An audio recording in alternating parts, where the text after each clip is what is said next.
একটি জঙ্গলে এক শিকারী শিকার করতে গিয়ে ছোট্ট একটি পাখি ধরল। পাখিটি খুব বুদ্ধিমান ছিল।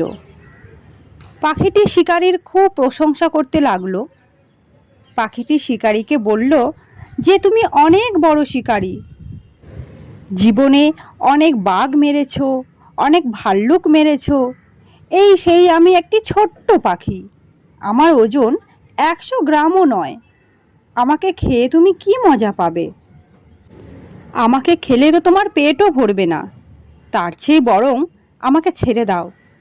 পাখিটি বলল, আমি তোমাকে এমন 3টি মূল্যবান বাণী শোনাবো যা তোমার সারা জীবন কাজে লাগবে। পাখিটি এমনভাবে কথাবার্তা বলছিল যে শিকারীর মন নরম হয়ে গেল, কারণ প্রশংসা পেতে তো সবাই পছন্দ করে।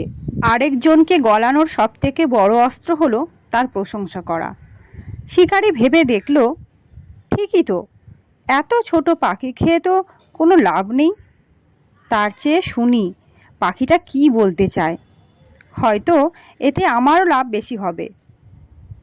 শিকারী রাজি হওয়ায় পাখিটি বলল, আমি প্রথম বাক্যটি বলবো তোমার হাতের উপর বসে, আর দ্বিতীয় বাক্যটি বলবো এই গাছের ডালে বসে, আর তৃতীয় বাক্যটি বলবো গাছের মগ ডালে বসে। শিকারী বলল, ঠিক আছে। পাখি শিকারীর হাতে বসে পড়ল। কখনো অলীক কল্পনা করো না, যা বাস্তব নয় সেটা কখনো বিশ্বাস করো না। শিকারী বলল, হ্যাঁ, এ তো একদম ঠিক কথা।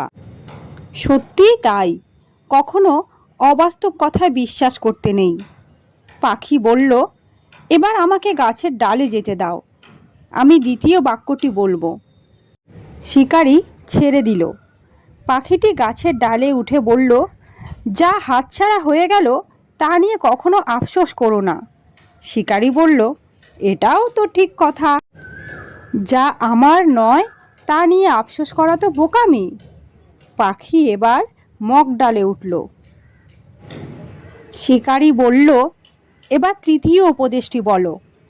পাখি বলল, তৃতীয়টি বলার আগে দেখে নি আগের দুটি উপদেশ থেকে তুমি কি শিখেছ।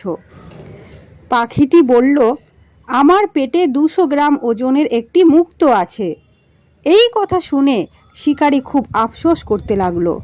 হায় হায়, এ আমি কি করলাম? ধনী হওয়ার এত সহজ সুযোগ হাতছাড়া করলাম। বলা মাত্রই পাখিটিকে ধরার জন্য লাফাতে লাগলো, কিন্তু পাখি তো তখন মগ ডালে। পাখিটি হাসলো, বলল, দেখো, আমি তো আগেই বলেছিলাম, যা হাতছাড়া হয়ে যায় তা নিয়ে কখনো আফসোস করো না। কিন্তু তুমি তাই করেছো। তোমাকে আর কোনো উপদেশ দেওয়া অর্থহীন, কারণ অধিকাংশ মানুষের মতো তুমিও উপদেশ শুধু কান দিয়ে শুনেছ, কিন্তু তা থেকে কিছুই শেখোনি। তো বন্ধুরা, আমার এই গল্পটি তোমাদের কেমন লাগলো সেটা কিন্তু কমেন্টে জানাতে ভুলবে না। আর ভালো লাগলে লাইক, শেয়ার, সাবস্ক্রাইব করে পাশে থাকবেন।